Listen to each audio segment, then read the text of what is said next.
님의 말씀입니다. 오늘도 이 자리에 나오신 여러분들을 주님의 이름으로 축복하고 환영합니다. 오늘이 정말 많이 춥더라고요. 아침에 새벽 예배를 오는데 차에 탔는데 영하 17도라고 떴습니다. 제 차가 고장 난 줄 알았습니다. 근데 이제 조금 달리다 보니까 계속 한 자리에 오래 서 있어가지고 저희 아파트가 좀 주차가 좀 불편하거든요. 지하 주차장이 부족해서 밖에다가 세워놨더니 공기압도 낮아져가지고요. 앞바퀴 두 개가 다 공기압이 낮다고 얘기가 나오고, 그리고 오래 세워놔서 그런지 많이 영하 17도 이렇게 됐는데 그 정도까지는 아닌 것 같았는데 또 달리다 보니까 한 영하 12도, 11도 이렇게 됐는데 판교까지 오는데도 그냥 유지가 되더라고요. 너무 춥더라고요. 저는 겨울에도 패딩이라는 걸 잘 입지 않습니다. 롱패딩 같은 걸 잘 입지 않는데 있기는 있거든요. 근데 오늘은 롱패딩을 입고 나왔습니다. 제가 정말 주변 사람들이 얘기하는 게 네가 이렇게 입을 정도면 많이 추운 거다 이렇게 얘기하는데 오늘은 정말 춥더라고요. 너무 추웠는데 여러분들 어떻게 오늘 오시는 길은 따뜻하셨습니까? 아멘, 감사합니다. 많이 추우셨겠지만 그래도 또 말씀을 들으러 또한 주님을 만나는 이 자리에 나오시는 그 기쁜 마음 때문에 따뜻함이 있으셨으리라 믿습니다. 오늘도 은혜 받고 돌아가시길 바라고, 그리고 또한 돌아가시는 그 걸음도 하나님께서 동행해 주시리라 크신 은혜가 있기를 간절히 소망합니다. 오늘은요 갈라디아서의 윤리라는 제목으로 바울 서신들의 윤리적 권면들을 좀 알아볼까 합니다. 바울 서신은요 자신이 세운 교회의 공동체들이 당면하고 있는 문제들을 신학적이고 또한 목회적 관점에서 해결할 목적으로 이것들을 기록한 서신입니다. 바울이 직접 목양하는 공동체의 우발적 상황들에 대한 다양한 대응 가운데서도 일괄된 복음의 메시지와 또한 권면들이 이 서신에선 자리 잡고 있습니다. 자, 이것이 이 복음의 메시지와 권면들이 일괄되게 자리 잡고 있는 것은 바울의 윤리가 하나님에게서 기원한 윤리이며 또한 교회 공동체의 신학적 윤리라는 것을 말해주고 있습니다. 바울의 윤리적 권면의 대상은요 누구일까요? 일반 사람들일까요? 아니면은 믿음을 가진 사람들일까요? 믿지 않는 사람들일까요? 이 바울의 윤리적 권면의 대상은요 일반적인 거나 앞으로 주님을 믿을 사람들이 아니라 예수 그리스도를 주라고 고백하고 그 이름으로 세례를 받고 구원받은 자, 교회 공동체의 구성원에게 바로 저와 여러분들에게 주어진 윤리인 것입니다. 반면 기독교 윤리는 그 당시의 윤리는 인간의 자율적인 윤리로서 무엇이 인류를 위하여 선하며 또한 어떤 행동 양식이 개인과 혹은 공동체의 복지에 기여할 수 있는가에 대해서 질문에 답하는 과정에서 생성된 것입니다.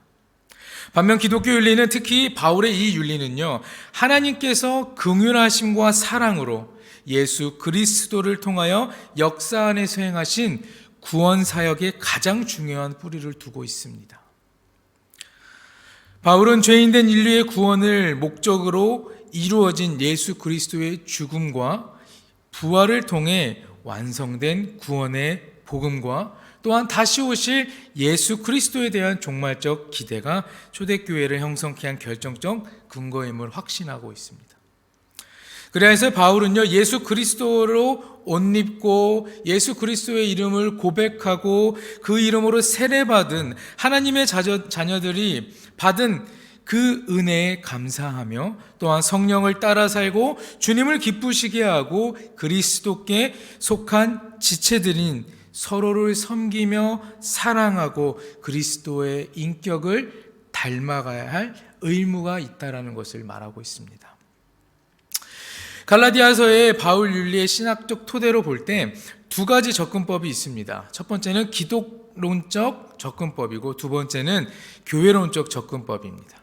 첫 번째 기독론적 접근법을 보면 갈라디아서에 나타난 바울의 이 신학적 논쟁의 주된 관심사는요 유대주의자들의 계략에 대응하는 것입니다. 또한 과거 시대의 유물로서의 율법의 한계성을 강조하는 가운데 믿음으로 의롭게 여김을 받은 이신칭의의 사상입니다. 바울 신학의 시발점은요 율법의 문제에 대응하는 것 자체 이전에서 그리스도의 사역, 예수 그리스도의 사역, 특히 그리스도의 죽음이라고 말할 수 있습니다. 예수 그리스도의 죽음은요, 복음서와 여러 바울 서신들에서도 언급되고 있습니다. 그러나 대체적으로 진술 양식이 어떠냐면 수동태적인 성격을 띠고 있습니다. 하지만 이 바울은 갈라디아서에서 성도들을 위한 예수님의 대속적 죽음에 대해 능동적인 표현으로 주도적이고 자발적인 성격을 강조하고 있습니다. 갈라디아서 1장 4절에 보면 자기 몸을 주셨으니 이렇게 말하고 있습니다. 또한 갈라디아서 2장 20절에 보면 자기 자신을 버리신 하나님의 아들을 믿는, 즉 예수 그리스도가 십자가에서 스스로 죄와 율법의 저주를 당하심으로 믿는 우리를 구속하시고 또한 해방시키셨다라는 것을 말하는 것입니다. 이처럼 자기 희생을 통해서 새로운 시대를 여시는 예수 그리스도의 복음, 그 복음을 믿는 이들은 그리스도 예수 안에서 새로운 정체성을 갖게 됩니다.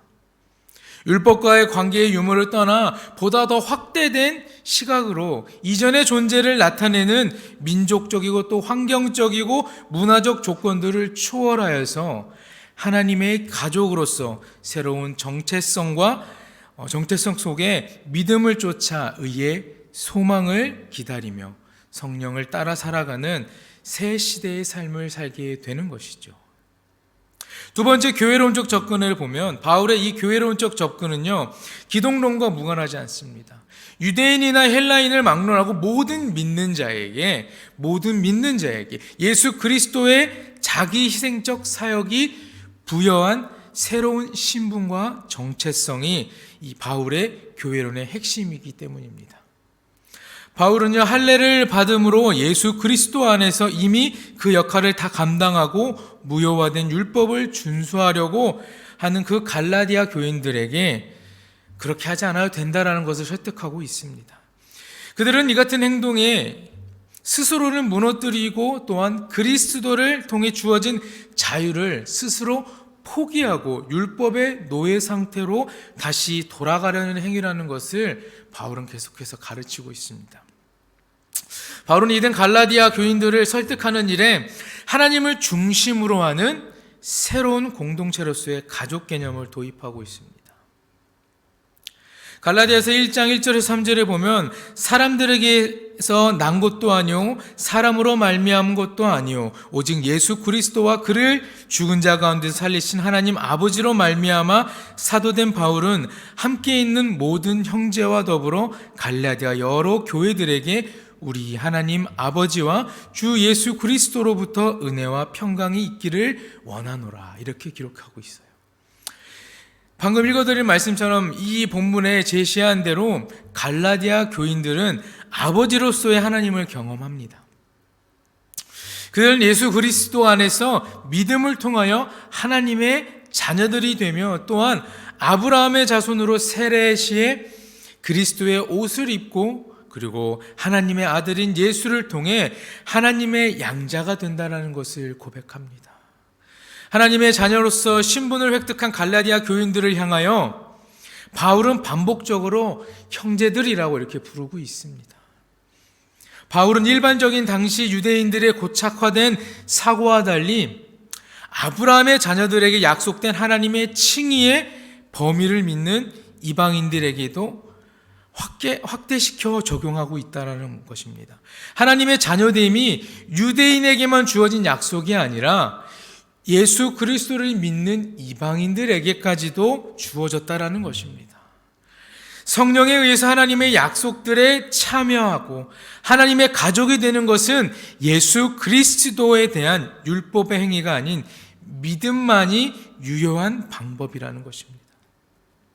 바울의 교회 공동체를 포함한 초대교회 공동체의 출현은요, 종교적인 자발적 모임이라 말할 수 있습니다. 자신의 가족 또한 민족, 내가 속해 있는 나라라는 뿌리를 상실한 사람들은 소외감을 갖고 또한 상실감을 갖습니다. 그러나 이것들을 극복하고 공동체의식 그리고 정체성과 동료의식을 성취할 수 있게 되는 것입니다. 바울의 주된 관점은 분열돼가는 공동체가 예수 그리스도의 복음에 대한 분명한 이해 속에서 이 분열을 극복하고 견고히 일치와 화합으로 나아가는 하나님의 공동체를 지향하고 있습니다. 갈라디아서의 바울의 윤리의 겉면을 보면 직설적이고 굉장히 명령적인 양식에 따른 진술들로 구체화하고 있습니다. 그래서 오늘 본문 말씀 속에 바울의 윤리의 이해를 위해서 중요한 몇 가지의 개념들을 함께 알아보려고 합니다. 네 가지를 알아볼 텐데요. 첫 번째는 자유입니다. 갈라디아서에서는 자유라는 어휘가 자주 등장합니다. 자유는 그리스도인의 새로운 실존을 나타내는 표현으로서 갈라디아서에서의 모든 논의의 근본을 형성하고 있습니다. 예수 그리스도의 십자가 구속사역의 수혜자는 누구일까요? 바로 그리스도인, 크리스찬들은 우리이지 않습니까? 크리스찬은요, 죄와 사망과 율법의 저주에서 의롭고 자유로운 존재가 되었습니다. 누구를 통해서요? 예수 그리스도를 통해서 그렇게 됩니다. 하나님의 가족이라는 신분 아래 유대인이나 이방인이나 또한 노예나 자유자나 남자나 여자나 민족적이고 문화적이고 성별의 구분이 그런 무의미한 것 다 떠나서 새로운 피조물로서 이미 시작된 하나님의 종말적 미래에 참여하게 되었다라는 말입니다. 구원 사건은 특정한 민족이나 또한 문화적 규례를 따라야 함을 전제로 하는 배타적 성격인 것이 아닙니다. 서로의 차이를 뛰어넘어서 서로를 이해하고 포용할 줄 아는 하나됨의 사건인 것입니다. 그러나 이것은 또한 현재적 실존을 완전히 무시하는 것이라기보다는요, 예수 그리스도 안에서 나와 당신을 또한 여러분들을 유지하면서도 서로를 존중하며 품을 수 있는 사건인 것입니다. 유한한 인간과 무한하신 하나님과의 경계는 결코 무너질 수 없다 해도 예수 그리스도의 희생적 죽음이 하나님과 우리 인간 사이에 막힌 담을 무너뜨려 화목을 이루게 될 것입니다. 이것이 바로 하나됨이라는 것입니다. 우리가 하나됨으로 나아갈 수 있는 기회가 제공될 때 그 기회를 놓치면 안 되지 않지 않습니까? 예수 그리스도가 구원을 통하여서 우리를 하나님 전에 하나님 품에 안기게 하는 것, 하나님과의 그 막힌 담을 허물었을 때 우리는 어떻습니까? 그것에 대해서 기뻐할 줄 알고 감사할 줄 알고 하나님과 하나됨을 우리가 기뻐하며 나아갈 수 있어야 할 것입니다. 예수 그리스도의 사랑과 자발적인 희생에 근거한 자유가 자리 잡고 있는 것입니다. 즉 예수 그리스도의 희생적 죽음으로 말미암아 크리스찬들인 우리들에게 주어진 죄와 율법 그리고 사망으로부터의 자유는 또한 다른 사람을 향한 자기 희생적 삶을 요청하는 것과 마찬가지입니다.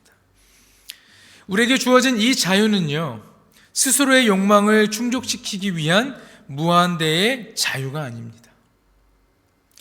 그리스도인의 영인 성령 안에서 자유롭다라는 것은 자기 욕구에 의해서 좌지우지되는 것이 아니고 외부적인 강압에 의해서 이끌리는 것이 아닙니다. 그것에 의해서 결정되거나 결단의 순간에 그들의 의지대로 결정하는 것이 아니라 남을 위해서 나의 의지대로 남을 위해 절제하고 시행할 수 있는 그 자유를 말하는 것입니다. 무엇으로부터의 자유라는 소극적인 의미의 누린다라고 말하는 자유의 개념보다는요, 스스로의 분명한 목적을 가지고 또한 자신의 행위를 절제의 방향으로 결정할 수 있는 보다 적극적인 자유가 바울의 자유 개념인 것입니다. 또한 욕구를 따라 육체적인 일에 스스로 맡기는 것이 아니라 성령 안에서 자신의 행위에 대한 책임적 존재가 되는 것을 의미합니다.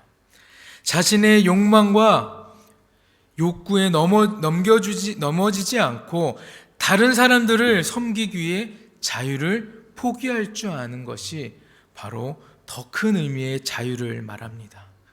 이 바울의 자유는요, 모못으로부터의 자유가 아니라 모못을 위한, 누구를 위한 자유인 것입니다. 이 세상의 모든 환경과 인종들과 문화적 조건에서 그리스도 예수 안에서 자유로울 수 있지만 예수님께서 자기 권리를 포기하는 희생을 통해 우리에게 자유를 부여해 주신 목적은 하나님의 자녀로서 그 기쁘신 뜻을 따라 복음과 주의 몸된 교회 공동체를 세우기 위한 자기 절제 속에 섬김의 삶을 기억하라는 권면인 것입니다. 첫 번째는 이 자유였습니다. 두 번째는요, 이웃사랑입니다. 이웃사랑. 우리는 이웃에 대한 개념을 살필 필요가 있습니다. 갈라디아서 3장 26절에서 29절을 보면 너희가 다 믿음으로 말미암아 그리스도 예수 안에서 하나님의 아들이 되었으니 누구든지 그리스도와 합하기 위하여 세례를 받은 자는 그리스도로 옷 입었느니라. 너희는 유대인이나 헬라인이나 종이나 자유인이나 남자나 여자나 다 그리스도 예수 안에서 하나이니라. 너희가 그리스도의 것이며 곧 아브라함의 자손이요 약속대로 유업을 이을 자니라.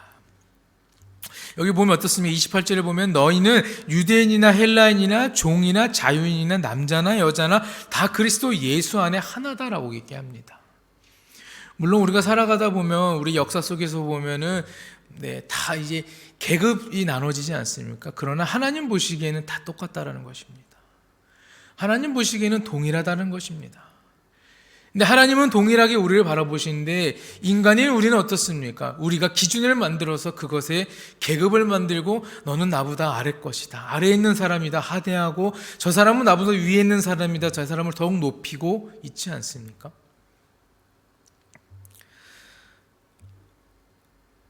우리가 살아가는 삶은 우리 혼자 것이 아닙니다. 이웃과 함께 살아가는 것이지 않습니까? 어제 사실 조금 몸이 좀 좋지 않아 어제는 어디 나가지 않고 집에만 있었습니다. 집에만 있다가 배가 너무 고파서 좀 무엇을 이렇게 음식을 해 먹으려고 아내와 함께 마트에 다녀왔습니다. 다녀왔는데 정말 중요한 메뉴를 중요한 메인 디쉬로 만들 메뉴를 안 사왔습니다. 다시 나갔습니다. 다시 나가서 이제 거기에 있는 이제 똑같은 동일한 마트를 5분 안에 2번을 가니까 이제 저를 이제 기억하시고 또 오셨네요 하면서 인사를 하는 겁니다. 근데 사실 그냥 한번 지나가는 손님입니다. 저는 그 자주 가는 마트도 아니었고요. 근데 그렇게 한번 인사를 해주시니까 기분이 좋더라고요. 그러면서 어제는 저희 아랫집에 사시는 분과 인사를 나누게 되었습니다. 제가 새벽 예배를 가기 위해서 항상 일찍 일어나서 샤워를 합니다. 다들 아파트 사시는 분들은 아시겠지만 새벽에 샤워를 하거나 새벽에 큰 소리가 나면 더 잘 들리지 않습니까? 근데 저는 샤워도 하고요, 드라이기도 하고요, 할 걸 다 하고 나옵니다. 그래서 항상 명절 때 되면은 제가 가서 인사를 합니다. 새벽에 많이 시끄러우지는 않으신가요? 그래도 이해해 주셔서 감사합니다라고 이렇게 인사를 드리고 이렇게 작은 선물을 드리면 밑에 집에 계시는 이제 어르신께서 아니에요 목사님, 새벽에 나가시는 게 바쁘시고 힘드신 텐데 신경 쓰지 마세요 이렇게 얘기해 주시는 겁니다. 이렇듯 저도 제가 혼자 사는 집입니다. 그러나 이 아파트라는 공간이 혼자 있는 곳이 아니기 때문에 걱정이 됩니다. 아랫집만이 아니거든요. 이 소리는요 윗집에도 옆집에도 전달이 되기 때문에 다 인사를 하고 제가 그런 마음에 대해서 죄송한 마음도 표현합니다. 그러나 정말 악한 마음을 갖고 있는 사람들은 정말 그러니까 시끄럽다 그러고 막 안 좋게 얘기할 수도 있지만 그들이 다 제가 목 산 걸 모르는 사람도 있거든요. 그러나 그분들은 다 저에게 괜찮습니다. 그럼요. 이렇게 이야기해 주시는 게 너무나 행복하더라고요. 제가 그 아파트에서 거의 20년을 살았습니다. 그리고 다른 곳으로 이사를 가서 한 6년 정도 살다 다시 돌아왔거든요. 다 바뀌었죠. 그곳에 살고 있던 분들이. 그런데도 그렇게 인사하고 지내고 그렇게 하는 것들이 정말 나 혼자 사는 곳이 아니구나라고 하면서 더욱더 이웃에 대해서 관심을 갖게 되는 것입니다. 이것은 이웃뿐만 아니라 하나님께서 말씀하신 것처럼 우리가 유대인뿐만 아니라 이방인, 헬라인, 종, 자유인 어느 누군가를 따질 것이 없다라는 것입니다. 우리가 살아가는 삶은요 하나님 안에서 하나인데 우리는 서로를 욕하고 비난하고 비방합니다. 분쟁과 시기와 원수 맺음과 같이 당을 짓거나 또한 분리하는 것처럼 이 갈라디아 교회에 이런 문제가 있지 않습니까? 이 교회 내에 이런 현실적인 분열을 보고 바울은 이야기하는 것입니다. 바울이 이것들을 육체의 일로 규정한 것은 유대인들처럼 자신의 기준에서 구원의 범위를 제한하는 어리석음이 재현되지 않도록 차별화를 가져오는 것입니다. 유대인이나 이방인이나 남자나 여자나 자유한 사람이나 혹은 노예나 모든 일이 복음 안에서 하나됨을 지향하는 것입니다. 저희 아파트에 혹은 여러분들이 사시는 아파트에 기독교인이 얼마나 있을까요? 저희 아파트에도 보면 1층에 보면 두 집이 있습니다. 다 교회를 다닙니다. 제가 13층에 사는데 한번 그런 적이 있었습니다. 금요철야를 끝나고 늦게 딱 집에 가는데 엘리베이터가 왜 밤 11시에 고장이 나 있는지는 모르겠습니다. 걸어 올라가야 되는데 뭐 가방도 있고 뭐 기타도 메고 이렇게 올라가는데 이게 너무 힘들더라고요. 오늘따라는 그날따라는. 그래서 천천히 올라가자 하면서 이제 제가 세 보았습니다. 저희 집까지 몇 가정이 교회를 다니나. 정말 할 짓이 없었죠. 그러나 궁금했습니다. 왜냐하면 그 1층에 사는 그 교회 다니시는 분은 서울에 다니시는데 제 친구가 서울에 있는 장로교단에서 목회를 하는데 그 교회 성도님이시더라고요. 그러니까 이게 참 이런 괜히 또 이게 아는 사람과 연결되어 있다고 하니까 그런 마음이 들면서 과연 그래 얼마나 있을까라고 하면서 이렇게 돌아봤습니다. 13층까지 돌아가는데 15가정이 교회를 다니고 있더라고요. 15가정이. 근데 15가정 중에 이제 음주와 흡연 이런 걸로 막 시끌시끌하게 아파트 안에서 문제를 일으키시는 분들도 있고, 그리고 뭐 이렇게 상상도 못한 일들이 많았습니다. 음식물을 밖으로 투척하시는 분도 있으셨어요. 근데 다 그게 어떻게 보면 다 그 마음이 아프더라고요. 왜 마음이 아팠냐면 우린 기독교인인데 우리는 예수님의 자녀들이고 우리 하나님의 자녀들이고 예수를 닮아가는 사람들인데 그렇게 교회 문 앞에 팻말을 붙여놓고서 예수님의 제자다운 삶을 살지 않고 있는 자들이 세상에 너무나 많다. 그럼 내가 그들을 위해서 정말 기도 많이 해야겠구나. 목회자니까 더 많이 해야겠구나. 그들을 먼저 정말 예수를 닮은 사람으로서 하나님 안에서 하나 되는 사람으로 우리가 만들고, 그리고 난 다음에 세상 가운데 아직도 주님을 모르는 자들에게 복음을 전하는 사역을 감당해야 되지 않겠나라는 생각을 하게 됩니다. 내 이웃이 누가 있고 어떻게 사는지 여러분들 다 알고 계십니까? 궁금하지 않을 수도 있습니다. 저는 오지랖이 넓기 때문에 궁금하거든요.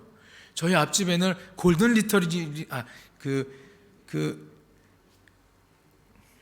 안내견을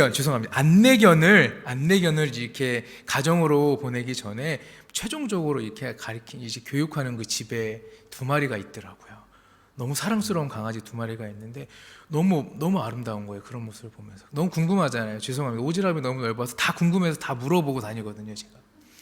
근데 이게 어떻게 보면 하나님께서 보여주신 것 같습니다. 왜냐하면 나 혼자 살아가는 것이 아니라 네가 하나님의 나라의 자녀고 백성이면 하나님의 복음을 전하는 자라면 그들에게 관심을 가져야 된다는 것이죠.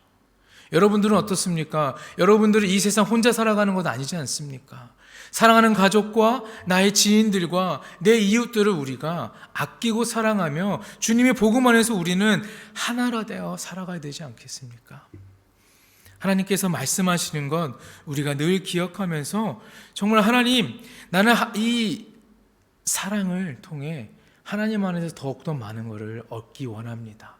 그래서 우리가 이웃 사랑하는 그런 마음을 꼭 가져야 할 것입니다.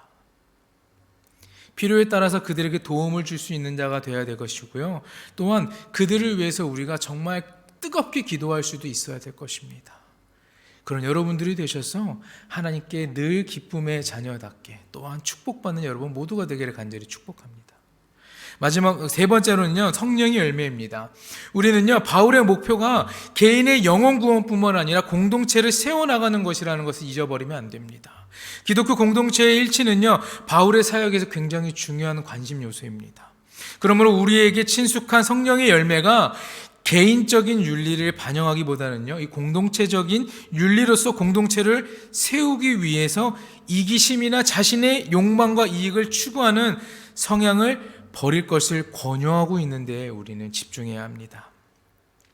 여러분, 분열을 극복하기 위해서 바울은요, 성령의 열매로서 선의 목록들을 제시합니다. 여러분 다 알고 계시는 사랑과 희락과 화평과 오래 참음과 자비와 양성과 충성과, 그렇죠, 온유와 절제니. 자, 하지만 바울은요, 갈라디아에서 이런 분열을 극복하는 치유책으로 이 선의 목록들을 나열하는 것에 그치지 않고요, 사랑을 서두에 둠으로써, 사랑이 맨 앞에 나와 있지 않습니까?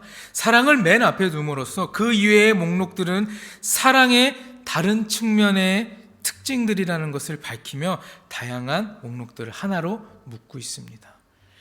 여러분, 이 성령의 9가지 열매가 중요하지만 그 앞에 사랑을 통하여서 하나님께서는 우리에게 새로운 윤리를 가르치고 있는 것입니다.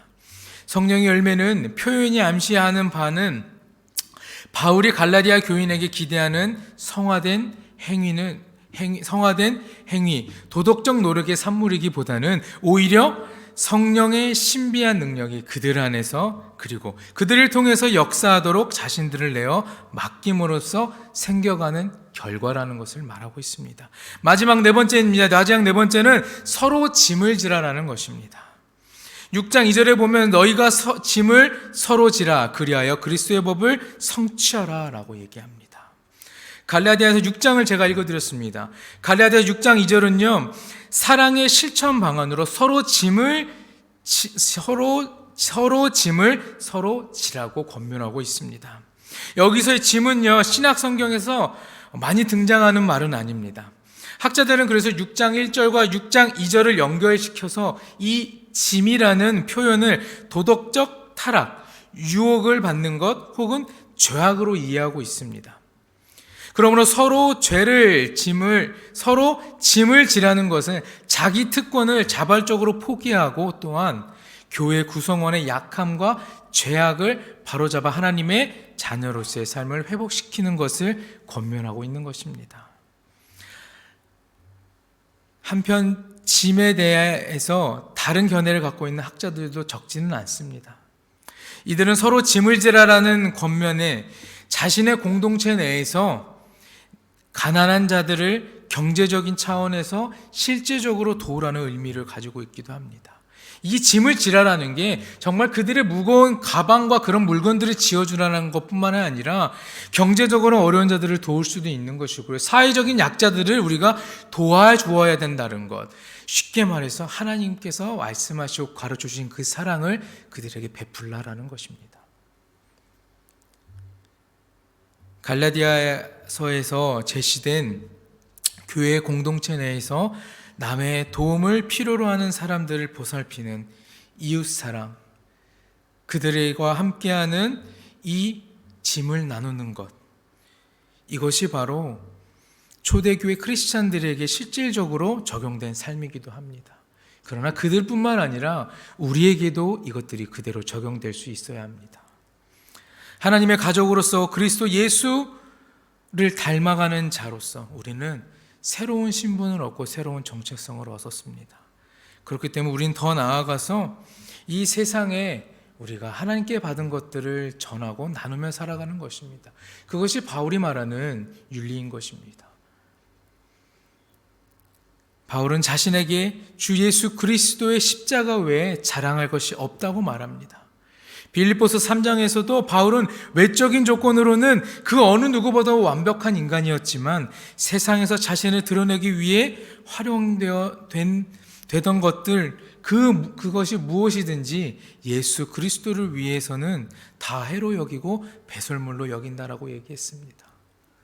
우리는 십자가만 자랑하는 것입니다. 우리는 하나님께서 보여주신 그 사랑만, 하나님께서 말씀하신 그 이웃 사랑만 실천하는 것입니다. 우리가 가진 특권 무엇입니까? 예수 그리스도를 통해서 구원받고 또한 예수 그리스도의 이름으로 우리는 낮아지고 겸손해질 수 있는 것입니다. 하나님께서 보여주신 그 은혜와 그 구원을 통해서 우리는 사랑이라는 것을 배우고 있지 않습니까? 오늘 갈라디아에서 말한 그 윤리가 제가 네 가지의 권면을 얘기 드렸습니다. 그러나 그냥 합치면 사랑인 것입니다. 우리가 하나님 앞에 사랑할 줄 아는 자가 되길 소망합니다. 하나님께서 여러분들을 사랑하신 것처럼 여러분도 하나님을 사랑하시고 이 세상에 있는 수많은 자들을 사랑하며 정말 그 안에 있는 그들이 속한 공동체에 있는 모든 문제들이 주님 안에서 해결되는, 주님 안에서 다 해결되는 그런 은혜를 경험할 수 있도록 여러분들이 늘 기도하고 힘쓰길 간절히 소망합니다. 오늘도 우리는 예수의 흔적을, 우리를 사랑하시고 우리를 위해 죽으신 그 예수의 흔적 안에 살아가는 것입니다. 여러분, 이 세상 가운데에 정말 소외받고 정말 잊혀져가는 사람들이 많습니다. 우리는 그들을 잊지 않고 그들을 위해서 늘 헌신하고 그들을 위해 기도할 줄 아는 그런 자들이 되길 간절히 소망합니다. 그 윤리이지만 우리가 하나님 안에서 배운 대로 정말 이 세상 가운데 나아가 잘 그것들을 나누고 함께 누리고 살아가는 여러분 모두가 되기를 간절히 소망합니다. 기도하겠습니다.